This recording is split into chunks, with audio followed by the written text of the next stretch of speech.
London in 1886, the largest city in the world, the financial and industrial centre of a vast empire. It was a city divided between fabulous wealth and miserable poverty. It seems a mystery to us now. It was a different world, an entirely different world. But there is a guide to this human jungle. Charles Booth, Victorian London's social explorer.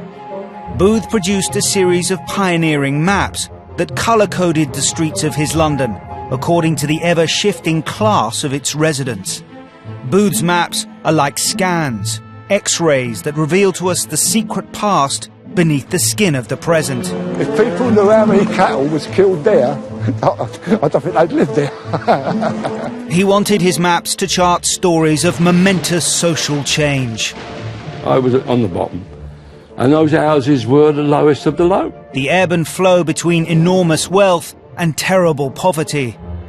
How easily desirable or well-to-do neighbourhoods could descend into the haunts of the vicious and semi-criminal, and back again. Now the maps can help us reveal the changes that have shaped all our lives and made the story of the streets the story of us all. Oh my goodness, the old toilet's gone. Gentrification has swept across much of the Victorian housing stock in London, and Reverdy Road in Bermondsey has largely resisted the middle-class invasion. A street that hasn't changed much at all in the last 100 years. I'm working class. I always will be, you know. I don't aspire to be anything else. I mean, I've got friends who say they're middle class. It makes us laugh. You know, so bloody Cockney's the same as us, you know. Who wants to be middle class anyway, you know? Terry Sullivan has lived in Bermondsey all his life and has been in this house since 1962. I don't think because you drink fine wine it makes you middle class, or if you like good music it makes you middle class. I think you should be proud of your roots, and I am. We call this the eating room, but actually we never eat in here, but Lynn uses it for her artwork. It's one of her pictures she's doing at the moment, I think.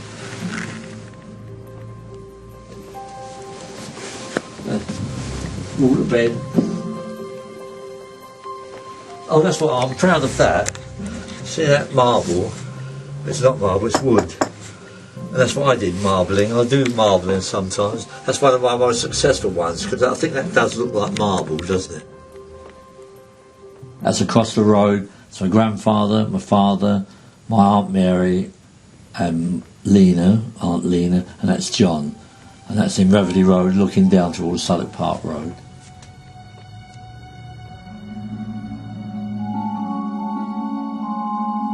In 1900, Charles Booth visits Bermondsey in southeast London.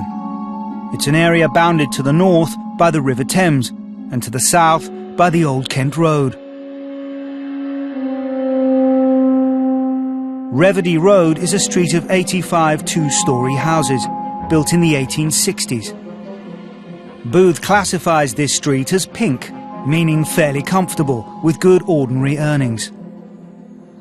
His first impressions of Reverdy Road, as recorded in his notebook, are favourable. These are all two-storied houses on comfortable streets. Yellow brick and built at the time of the Crimea. Some tenanted as by one family, like salesmen and travellers, but the majority by two. Good gardens at the back. Railwaymen, engine drivers, police and guards live here. The houses are seldom empty and hard to get. Fairly small fronts with iron railings. Fairly clean and broad streets. I remember coming first, we came in here, my husband fetched his friend in here. We were looking around the house, empty. Looking around, and we went upstairs, looked at a bedroom, and this friend of his well, this is the master bedroom, isn't it, sort of thing, you know. And I looked at the garden. Oh, I need a bus to get down there, you know. It was really big, if you know what I mean, compared to the place I lived in when I was young. Reverdy Road has always been a respectable street for respectable working class people. But the house on the corner is different. It's bigger, and ever since 1891, it's been home to a doctor. This house has seen the formation of important principles of public health provision. Max Gammon arrived here in 1979 with a keen sense of being a community-based doctor. You saw a patient right through as a person, and the numbers of cases that I've had in which I've seen a patient through from the early stages, say, of a carcinoma to the deathbed. You were an organic part of this community, and one could actually feel that one was playing a crucial part in the life not only of that patient, but also of that family. How many people had been seen in that surgery since it began? I thought probably 50-week year, and we saw 200 a week. Right, so that's... And for 100 years. Okay, so that's 10,000 a year, and then for 100 years. So then 10,000 times by 100, which is a million. Yeah, a million is a ballpark figure. It certainly wouldn't be less. That's quite extraordinary. 1 million patients. The doctor's house was built in 1861 for local farmer William Poupart. This house was part of also the row of houses in Southwark Park Road, which was once Blue Anchor Lane. And it was Lily Cottage, Rose Cottage, etc. down the road. And we were part of a farmstead built for the farm workers. The farm and mill attached to the cottage burned down in 1866, making way for the rest of Reverdy Road to be built 2 years later. The first census was in 1891 and reveals that Dr. George Cooper was resident in the house, along with his wife, 8 children and a servant. Cooper had a strong notion of public service and was devoted to his work as a Bermondsey GP. In 1906, he was elected as the Liberal Member of Parliament for Bermondsey. When he wasn't in the House of Commons, Cooper would have been treating people in the Reverdy Road surgery. We found this in the old stables, because just through there, beyond the surgery, there was the coach house, because Mr. Cooper had a coach and horse, and behind the coach house there's a stable and a tack room. This would have been the coach house. There would have been a highly polished carriage, single horse, I think. But I did have a patient who remembered Dr. Cooper. He was 90 years old, this patient of mine, when I first came here. And he said he remembered Dr. Cooper visiting in his carriage, wearing a top hat. Even though the area was a very poor area, they'd got a very smart doctor in a very smart equipage. You know, the equivalent today of a decent Mercedes, I suppose. Booth assessed Reverdy Road as being fairly comfortable. The majority of houses contained 2 families, one living upstairs, one down. Cooking facilities were shared and nobody had a bathroom. Then, as now, Reverdy Road was slightly superior. A little posher, perhaps, than neighbouring streets. Mostly working class, but very respectable working class. Census material tells us the kind of people who were living here at the turn of the 19th century. Charles Gibbs, born 1818, living on my own means. Elizabeth Vences, widow, born 1849, with 6 children. My name's Rebecca Newhouse. I'm 11 years old. I was born in 1880 and I'm a scholar. The most surprising thing about Reverdy Road is that it's hardly changed since Booth had a look around in 1900. He found a street of hard-working people, most of whom were born in South London. And it's still not far off of that, is it? It's still not far off of that. There is not that many foreign people here, I would have thought, in relation to the area. My brother, he's gone to middle class. He lives in Surbiton, and he had a good job. He had brains, went to a good school and got a good job and earned a lot of money, and he's very comfortable. But I'm not. I'm not academic like he was. I'm more artistic, you know, which doesn't earn you money. Well, I wasn't good enough at that anyway. But yeah, I'm working class. I gamble a bit. Bingo, only once a week, but I like that. You know,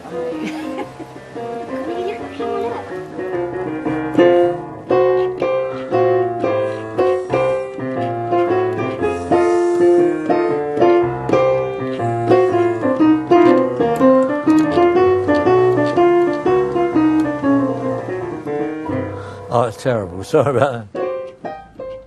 And I'll tell you a funny thing. I've got a picture taken by the South London Press of my 2 daughters at the school. The photographer took a picture of all the school children. They'd grown flowers or something. And the caption to the photograph said, "These are the children from a deprived area. They have probably never seen the sea and never seen a tree." But I've never seen a tree. And we laughed because that day my 2 daughters had taken pâté de foie gras for their lunch break.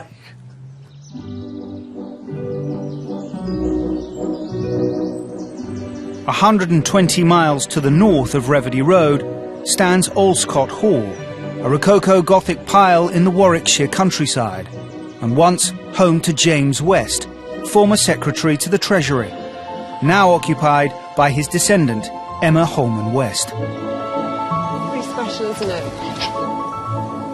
As I say to everyone, the day that I wake up and I don't enjoy the view is the day I need to retire. The West family had acquired a chunk of rural land in Bermondsey in the mid-19th century and soon saw an opportunity to profit from the population boom in London. They built 790 houses on that land. This became known as the West Estate, part of which was Reverdy Road. The Wests were Victorian property developers. James West, who was married to Sarah, it was her family estate land. And basically, Sarah's brother, who should have inherited, died, and so it then came to the Wests. It was basically farmland, and it was part of the railways, and they had the river, and it's near where London Bridge is now.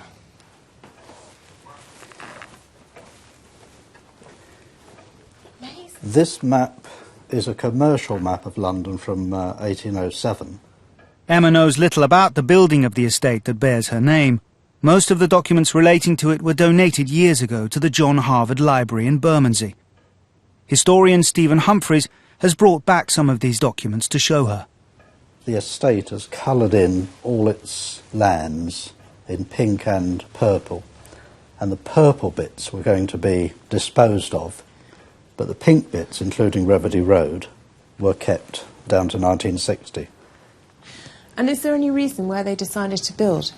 London was expanding, and by the 1860s, anything south of Southwark Park Road was the next area in line to be developed, and the value of it for building land was greater than it was for market gardens or farming of any other sort. And do we know how the Wests financed the building of it? Well, the usual way was to sell off chunks of the land on building leases. So the builder took the responsibility for paying out all the money needed to build the houses. And then the builder would sell on the lease and get his money back, and the estate would then have the ground rents. Okay. Which, on each house put together, would be vastly bigger than what one meadow had had before. Rents would vary according to which builder owned the lease, but people wanted to make a profit, so anyone wanting to live in this shiny new development needed proper employment. In the early years, there was a wide variety of occupations, ranging from a music publisher to an errand boy. Florence Barker, draper's assistant, born 1871. There are 12 people living in this house, and my name is Tom Shepherd, and I was born here in 1867, and I work on the transport system. Tom Ashdown, born 1856, food and sanitary inspector. So the West family were quite particular about renting to people in employment, and to ensure their tenants enjoyed good spiritual health, James West helped fund the building of a church in nearby Thorburn Square.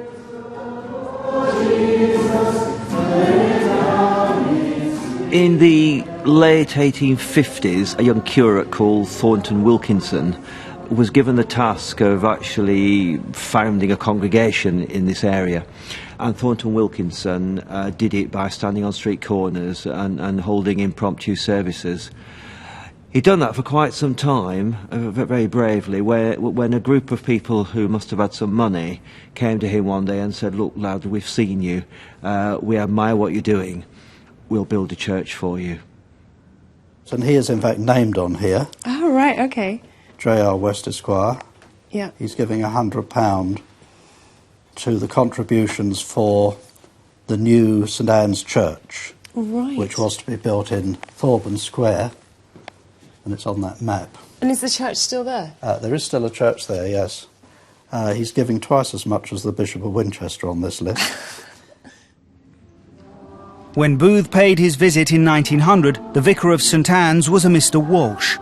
The vicar mentioned the reluctance of men to attend organised religion, saying, "It is no use blinking the fact that the bulk of our congregation are boys and women. You cannot get the men to church." So the women of Reverdy Road attended church regularly and made a good impression on their vicar. Perhaps it was the air of hard-working respectability that led him to describe his parish as the Belgravia of Bermondsey. His wife had formed a different view and spoke despairingly about her life in what she called the desert of Bermondsey. Her middle-class snobbery about the local women was undisguised. The women think themselves ladies. That is the word that expresses it best. Ladies. It is terrible. What do? Well, it's very difficult to say. They are very difficult to classify, and most are a very mixed set. Life down here is very hard for my daughters, as except for the local clergy, there is no one to know. Mr. Stobart is a snob, and Mr. Ainsworth is a cad. And as for the wife of the latter, she is an obnoxious person.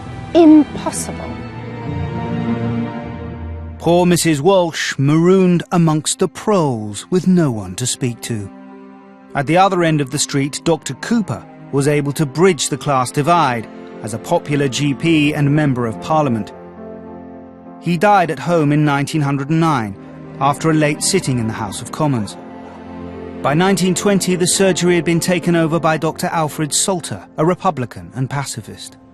Alfred Salter was born in Greenwich in 1873. He trained at Guy's Hospital and took up residence in the Bermondsey settlement in 1898. He married Ada in 1900. Writing to Ada just before they married, Alfred Salter said this: "I've no lingering hankering for the fleshpots of Sudbury, or Guy's, or Harley Street, but I have sometimes quailed before the dull, interminable, leisureless grind, the weary, monotonous treadmill of work that certainly awaits me if I am to practice down here among the working people of Bermondsey." Alfred considered himself to be a Christian missionary and described his work as a divine vocation, and said in a letter to his wife Ada, "We are to be given over to the service of Bermondsey, to be her faithful servants, to live for her, if need be, to give our lives for her." He began to work with Bermondsey Council on a mission to put in place a radical set of public health measures. Well, I knew about Dr. Salter because in the fact he used to, it was him that got the council to send a van round with pictures. These vans used to open up the back and they used to have a screen there, and the pictures were health, hygiene and all that kind of thing, you know, keeping everybody sort of healthy. You should always wash your hands and show your hands, sort of thing, you know, and children walking about, things like that. As kids, we just sat there, stood there and watched it, you know, until the thing was finished. They closed the things and away they went to somewhere else. That was good. It was free pictures. Alfred Salter had started out as an idealistic young doctor. He made a big impression on Charles Booth, who met him in 1900 and wrote the following. Mr. Salter is above average, a cheery, pleasant fellow, whose visits are more likely to be welcome and much more tactful than many of his brother missionaries in approaching the spiritual side of his task. The teetotal doctor liked to joke that he charged publicans' wives double for his services. Everyone else paid what they could afford. If they couldn't afford the treatment, it was free. He was a familiar sight, pedalling the streets of Bermondsey on his bike, and became immensely popular with his patients. If we are a little sick, Mother sends for Dr. Khan. But if we are proper sick, she sends for Dr. Salter.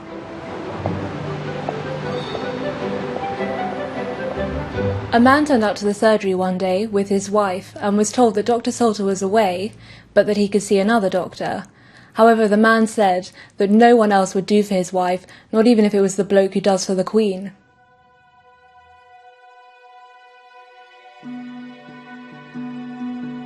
Bermondsey had the highest rates of scarlet fever in London. Overcrowding and proximity to the river meant this highly contagious bacterial illness spread rapidly and often with deadly effect. Today, it's easily treated with antibiotics, but in the early decades of the 20th century, scarlet fever was a killer. Alfred and Ada lost their beloved daughter Joyce to the fever. She was 8 years old. But their tragic loss did not deter them from continuing their work in Bermondsey. Alfred Salter never wavered in his commitment to the people of the borough, and he was most concerned to tackle the social conditions that gave rise to illness, as revealed in another of his letters to his wife. I've been paying numerous visits to derelict families all the afternoon and evening. Several of the homes I've just been into have made me feel aghast at my helplessness to lift their occupants out of their existing poverty and squalor. Oh, the cruelty and wickedness of this society today. Like Dr. Cooper before him, Salter embraced politics, first for Bermondsey Council and then as a Labour Member of Parliament. Ada was also a politician and became the mayor of Bermondsey. The Salters were part of a political movement that dominated the politics of the early 20th century. It could be called municipal socialism. They were intent on creating a new Bermondsey, a place with decent homes and green spaces, and they were intent on eliminating the diseases of poverty. People used to talk endlessly about the trees, which I believe Dr. Salter had trees planted, and apparently we were told as kids it was one of the first areas in London that had trees, you know, working class area, I suppose.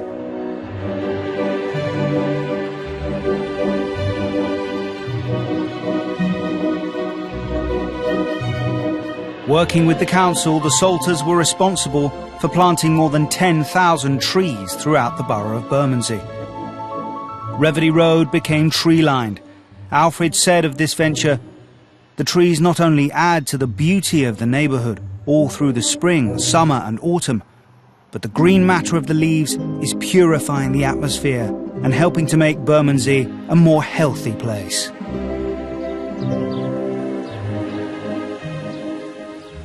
The Salters' life of self-sacrifice gave hope to many, though through their efforts, both medically and socially, Bermondsey became a better place. The Salters, working with the council, had an ideological as well as a practical agenda. They wanted to demonstrate that they could build a local socialist republic in South London, even if it would be at odds with national government. The council built libraries, baths and parks, and their public health policies included building the first solarium to combat tuberculosis in Britain. Those suffering more severe cases of TB were sent to sanitaria in the Swiss Alps, an unusual use of local authority money in the 1920s. That was one good thing he did, but the solarium is still, we called it solarium, is still there. Take the welfare, they used to have all the babies there and weigh them there and whatever. And all my children went to get your orange juice and stuff like that there. But they really looked after you then, them days. That Dr. Salter did. I think he was a good man. I really do. It was going to the solarium. You were given spoonfuls of malt, I remember, tablespoons of malt. It was a great place, I think. It had a strange atmosphere about it, a strange smell, I remember, you know, kind of a medical smell. The solarium offered artificial sunshine to thousands of Bermondsey people. Real sunshine was to be found in the summer in the fields of Kent. There was a long-established tradition that each year families would escape the grime of South London and spend weeks picking hops for the beer trade. Hop picking is round again, and the family is setting out on its pilgrimage to the green fields of Kent. It's a thrill for the kids, new things to see, new games to play, new kids to meet and swap things with. It's a break for Mum. Still plenty of work to do, but she doesn't mind that when there's a change of scene and air to do it in. The popular perception is of chirpy cockneys having a lark in the hop fields, getting fresh air and having a grand old time. It's seen as a distant rural paradise, a taste of the simple joys of the countryside. But Bermondsey Council was having none of that.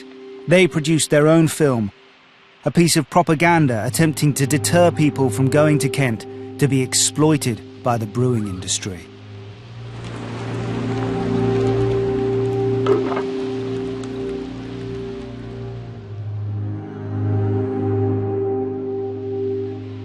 Families went down to the Kent hop fields, then it was regarded as like a working holiday, you know, families didn't have much money and that's what you did. When I was down there, my memory is of my mother with a long brush and trying to paint the back of my throat and me trying to throw up, you know. My mother was arguing with the farmer, demanding that he phone the local doctor. My mother spoke to him on the phone and he got in his car and drove straight down to Kent and gathered me up with my mother and brought us back. Then I remember being carried out of the house into an ambulance in a bright red blanket, and I'd contracted diphtheria, you know, which is a membrane growing over your throat, and it sort of like suffocates you or strangles you.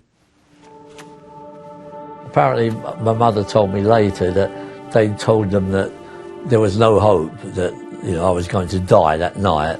And then in the morning, the doctor said to her, it's a miracle he's still alive, but we don't know how and what's happening. And I survived, you know. So that was a miracle, really, for which I'm grateful, you know.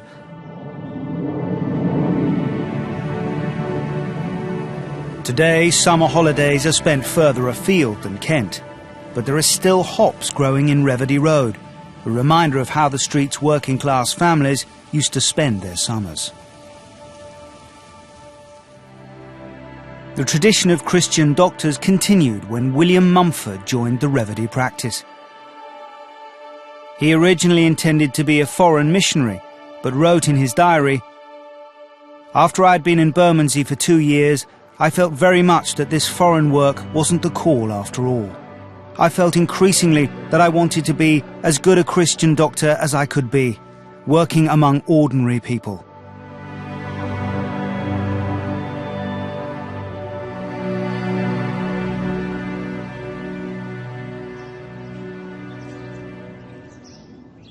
I had 2 children when I came to live here. And did you have more children while you were living here? Yes, I had 2 more. And Dr. Mumford came to me here. The midwife delivered it, but he had to come and check on everything, make sure everything was all right and that. Nice man, he was tall, nice-spoken man. I think they all are, aren't they? All had college education. Didn't they in those days? You know what I mean? Only the rich got anywhere in those days, didn't they?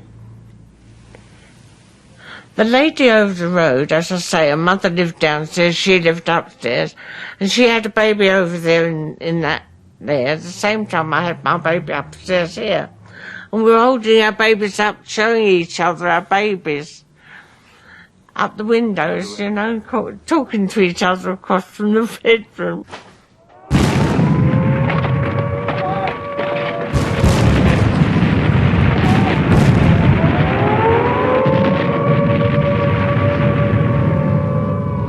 The Blitz started on the 7th of September 1940. The nearby docks, the railway and local industry all made Bermondsey a prime target for the Luftwaffe. The second bomb to fall in the Blitz fell at the end of Reverdy Road. Subsequently, 5 houses on the street were destroyed by a German bomb.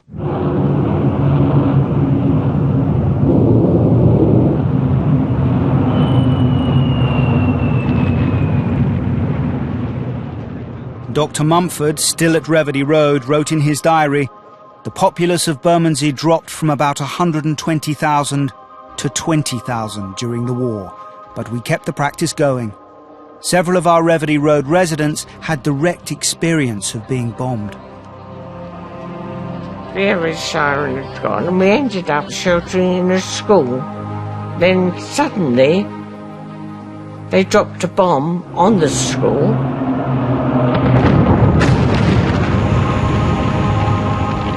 Then all we could see was the sky. See, all the debris had fallen on us, and the man my mother was talking to was standing there dead. All my family stood up and not a scratch on us. And yet all the people were dead and pieces of bodies and that, and all the debris all round us. And we stood up off that floor, shook at the dust off like is what we could shake off. And not a scratch on any of us.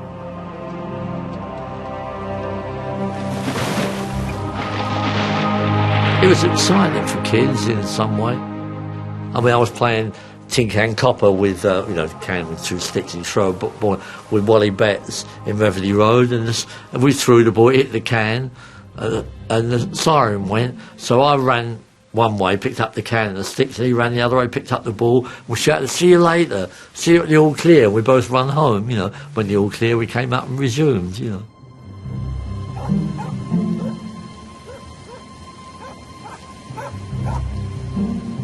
There is a gap on Reverdy Road, a hole where houses used to stand. One night during the Blitz, those houses were destroyed by a German bomb. At the time, each house was fully occupied. Remarkably, nobody was killed. Keith McLaren was 2 years old and living at number 12 with his parents when the bomb dropped. Well, this was a house that we lived when I lived with my mother and father, obviously, as a baby and a very small child, bombed out and then moved just across the road behind us to number 17. In Bermondsey, the fashion was for families to live close together.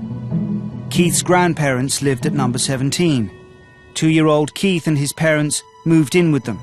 Today, it's occupied by New Zealander Isolde Sommerfeld. The people who lived in the house opposite, when they were bombed out, they came and lived here. And that's going to be amazing to meet them. They kind of felt that safe just moving across the road, so that'll be interesting to see what they have to say. it feels very strange to be standing in an empty space where I used to live. Keith grew up at number 17, living with both his parents and grandparents. Eventually he got married to Maureen and they had a son called Kevin. They moved from Reverdy Road to Kent in 1965. Today all three of them are coming back to see the house they once lived in. How little it's changed. We've just gone back in time, quite honestly. We really have. Hey, Kevin? Yeah, it's just the same. It's a childhood memory for me, but it looks exactly the same. Exactly. Was it what you would have called a working class street? Yes, definitely. But it was always a nice road. Yeah, it was.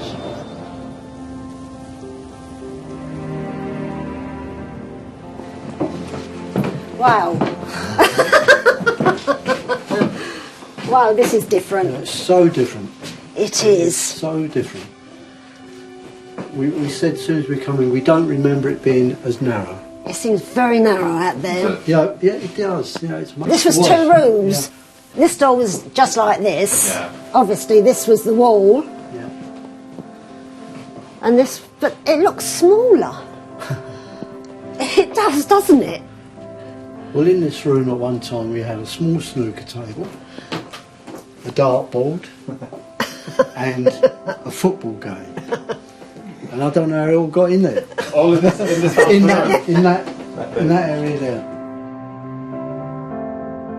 It was my mum and dad who lived downstairs. Yeah. When we got married, we lived upstairs. Oh, that's nice of you all together. Yeah, And before that, my nan and granddad lived upstairs. Okay. So when I was younger, Yeah. you know, that was mum and dad down here and me, and nan and granddad upstairs. Here, I always had a funny feeling, the sense of foreboding, shall we say? And if Keith's mum was out and Keith's dad were out, I was petrified. You didn't want to know that, did you? Kevin, when he was about 5 or 6, Keith's dad was looking after him, and he wanted something, one of his toys, and he came up here and he saw somebody who shouted at him to go away, and he just literally laid down and put his hands over his head. He told me, but I never ever said to him what I felt all the time. Right. I don't feel it now. I think there are a lot of stories like this down the street, up and down the street. Yes, well, you know, this is what we've heard since. Which is maybe they're just moving around, finding a home. Yes.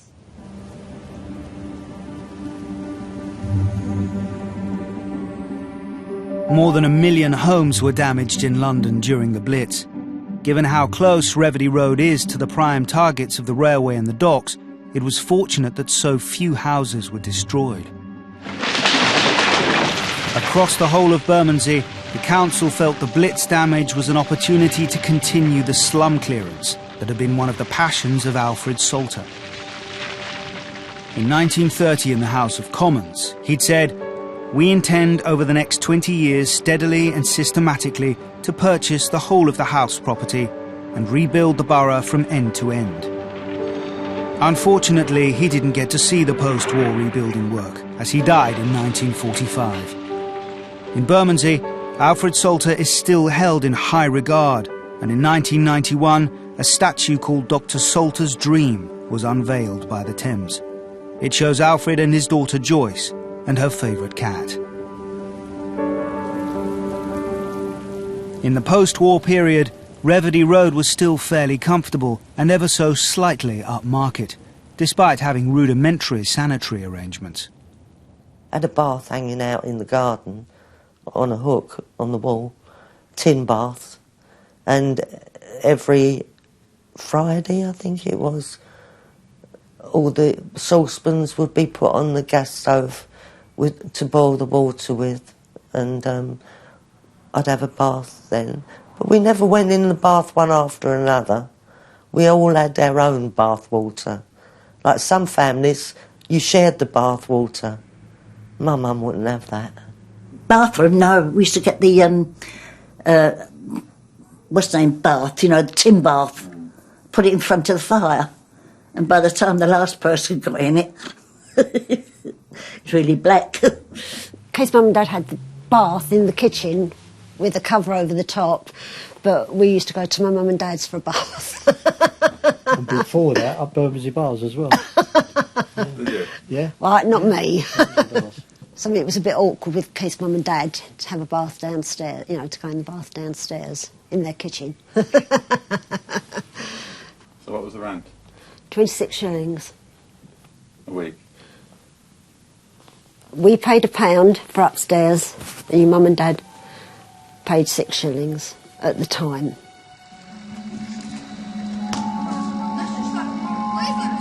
Personal hygiene became quite the thing towards the end of the 1950s. People wanted running water and bathrooms. The move towards cleanliness was given a boost by the 1957 Rent Act. It abolished rent controls but imposed certain new obligations on landlords. Why did your father decide to sell in 1960? From what I've heard, it was all to do with the new regulations that were coming in with regards to bathrooms being put into the houses. And basically, Dad couldn't afford to do this into that quantity of housing. And so had no option but to put the estate up for sale. The West Estate comprises 797 houses, 26 shops, 14 sites, 6 factories, etc. And the total income after deduction of rates is £43,000 per year. It's being sold by auction. Well, I remember reading in the South London Press that a mystery buyer had bought West Estate and nobody knew who it was, but then it turned out he was acting on behalf of the council, and this caused an absolute uproar amongst the developers because they said it was cheating. I couldn't ever understand why it was cheating, but the council said they bought the estate to prevent developers coming in and all the problems that would cause. Bermondsey Council knew this was housing stock worth keeping. One change for the existing community was that the system of subletting parts of houses to family members and friends by informal word of mouth was now frowned upon. Everybody who lived in the street would have one of their family, I would have said, living in the street or letting rooms upstairs to them, which kept the family close. It was only when the houses broke up and the council then moved us either to the Setchell Estate or the Bonamy Estate where it broke the families up.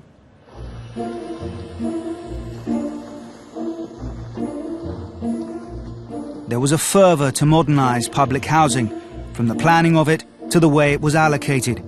It was supposed to be done without fear or favour, but in Bermondsey there was a distinct tendency towards keeping local housing for local people. If you wanted a council house, you'd go around the town hall. You know, given that lots of people moved out of Bermondsey anyway during the war, and there had been lots of empty properties at the end of the war, you had a fair chance.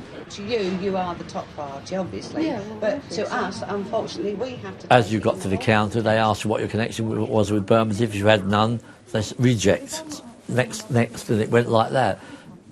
There's a policy to keep Bermondsey for Bermondsey people. Yeah, oh, definitely, absolutely sure of that. And I think Robert Mellis, the MP, he was accused of that. They said it was pure parochialism, outsiders were kept out. I absolutely believe that, yeah. Absolutely believe it was right, by the way. Everybody in Bermondsey would agree with that policy, and I'm sure it was true that they kept...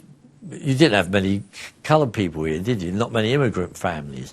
It was that policy, So, whereas like Peckham and Southwark, it was all immigrants, here was a sea of white faces, because it was the policy of the council. But not because they were black, but because they were outsiders, not part of Bermondsey. We were insular people. I mean, my grandmother, for example, had never been out of Bermondsey, never been over Tower Bridge even, She'd never been through Rodeye Tunnel. It was considered, why would she want to go there? She was happy here, it wasn't a paradise, but you know what I mean, people belonged. People were more parochial in those days, I suppose. The isolation of Bermondsey was dealt a blow when a Conservative government decided to reorganise London local authorities. The borough of Bermondsey was swallowed up by a neighbour in 1965. Southwark took over then, and Ted Heath merged us with Southwark, and our housing list went up from 70 to, as I said, 70,000, which was by any measure a disaster. We'd lost our, insularity, if you like. In 1980, public housing policy changed forever. A radical Conservative government decided that every council tenant should be given the right to own their own house. Legislation was introduced, giving people the right to buy from the local authority and at a knockdown price. The Belgravia of Bermondsey looked like a good investment. I bought this one. Do you mind me asking how much you paid for it? Do you want me to know, or would you want me to tell you? Yeah. In confidence. Okay. You could scrub it. Some people like to go into a house, and as it is, they want to put their own mark on it. Do it as they want. So I'll just leave it as it is. I'm happy here. And we put in the registered right to buy thing. I think it was 14,600 or something like that. I can see social objections and the reasons for them, because council housing is moving into private ownership. Soon there'll be no council houses. I could understand that, but then you're an individual living in a society where you've got to look after yourself. Nobody else will, so we looked after ourselves by buying it, My sister, who lives down here, across the road, she bought hers, and it was such a low price that, but I was on carers' money, which was about £55, £60 a week, and looking after my son and my mum and dad, and I couldn't afford it, and they never had a lot of money. No, we wasn't rich enough. It was just a shame.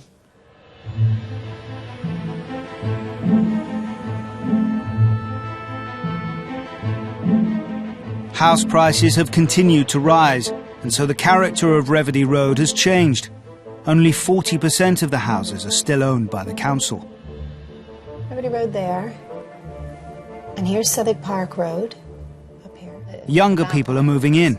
Professional people attracted by the proximity to central London and the city.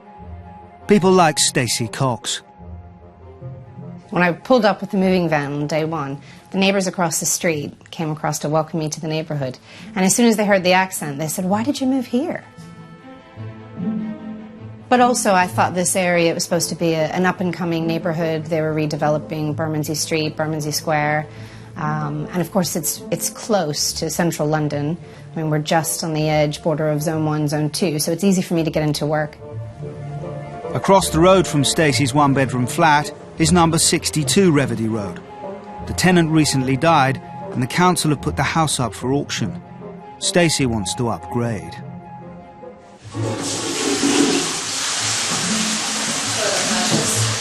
I mean, this is a really large bathroom, actually, set up like this. This paper reminds me of the paper in my flat across the street when I bought it. Nice and dark. As you can see, the curtains don't match at all. It just really makes this room feel almost like a cave. We want it as a family home, and our objective is to go and bid on Monday. And there's old pieces of paper under here. Oh, I can find all kinds of good things under these floorboards. And something about the BBC. It is saying, if this is entertainment on a grand scale, then the BBC might as well pack in. Hey. So basically, after I buy this property, I'm going to have to do a full search to see what I want to save before the builders come in, because it'll all then go in the skip, won't it? I feel quite sad sometimes when I see some of the elderly people who I know around here, because once they go, You know that those houses, because they're not owned by the council now, they saved up and bought their houses, and you know they've cherished them. They'll go to the estate agents, and that's when things are really going to change. It's down to whether you can afford it, isn't it, now? I think the property for sale in these areas is way beyond. I mean, my children could have no, and we're talking about 10 years ago, my children could not buy anywhere in Bermondsey. They had, most of my friends and families of children have all had to move out of Bermondsey. You know, forced out. That makes me very sad, yeah.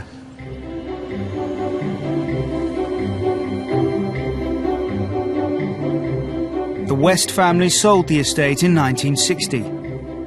Emma brought her son, the 9th James West, to see what the family once owned and to meet some of their former tenants. Hello. Hello. How are you? Good, thank you. How are you? Hello, I'm Emma. And this is James. Hello, James. And they bought you some cakes. My girls have made some cakes. Hello, Tracy. Hello. Hi, Emma. Good to meet you. Emma Holman West, nice to meet you. You're mate. And this is James. Thank you. Wow, this looks incredible. Here you've got lots to tell me. I'm fascinated. It's always been a business premises. Please tell me about that. Way back it was the moneylenders, I do know that. Because the little window in the front there, in the front gateway, they used to lend the money out through the window. Okay. It's pretty amazing. So was this being the original loo? Sorry. I'm interested. No, but the reason I'm interested in it, I'm not going to look in, don't panic, is because one of the main reasons our family sold up was because all the bathrooms were outside and we couldn't afford to put them all inside. Really? And it was, yeah, in the 60s. So what else is this house, what else is in its history? During the war, the 1939 war, right, he had the haulage contract business. Okay. And he used to have horses, big dray horses out there in the yard. Oh, they were lovely. Where did you keep the horses, Elsie? Where did you keep them? In the backyard there. It's got a story to tell, isn't it? It's fantastic what you've done. I mean, it's just not like living in London in any of these houses, is it? It's got a wonderful aura about it. Well, totally. It's so, again, it's so very quiet. Exactly what I've been saying all day. I just don't believe it. It is huge. James can touch him. I'm not very good at stuff like that. What kind of lizard is it? Bearded dragon. Oh, I'll be daring. Okay. How do you feel about coming back to your family history then? So? I'm totally overwhelmed, if you want me to be honest. It's fantastic. I love where you live. Yeah, so do we. Yeah. I know it's a really cliche thing to say. I feel like I'm coming home. It's left a lasting impression that will never be forgotten.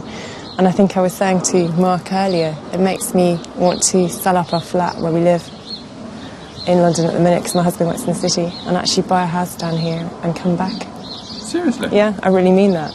You'd seriously buy a house in Reverdy Road? Yeah, I would, in this area, come back to the West Estate. I feel really strongly about it. It's kind of twitched something in me. Lot 12 is 62 Reverdy Road in Southwark, SE1. Freehold 2-floor end of terrace house, selling this by Old London Borough of Southwark. So where should we start the bidding? Reverdy Road and the surrounding streets are now highly desirable, and the cash-strapped council are selling them off as soon as they become vacant. Stacey wants to buy number 62 and raise a family there, but she's competing against a room full of property developers. At £319,000 then selling for the first time. £319,000 for the second time. Third, last time, sold £319,000. Stacey didn't have the financial muscle and lost the house to a property investor, somebody who sees a quick profit in a Victorian house rather than a permanent part of the community. Number 62 Reverdy Road was home to 3 families in 1891. By 1911, it was home to 1 family, headed by police officer James Lauder. Now it's been bought from the council by a property developer. After renovation, it will sell for close to £500,000. One house costing more than all 797 houses together when the council bought them in 1960. In my younger days, these properties were not wanted at all. Everybody wanted to get out of the old houses and get into the new places. And now it's completely circled again. If you were to offer anybody a flat or one of these houses, I would have said 99.9 would jump at one of these houses.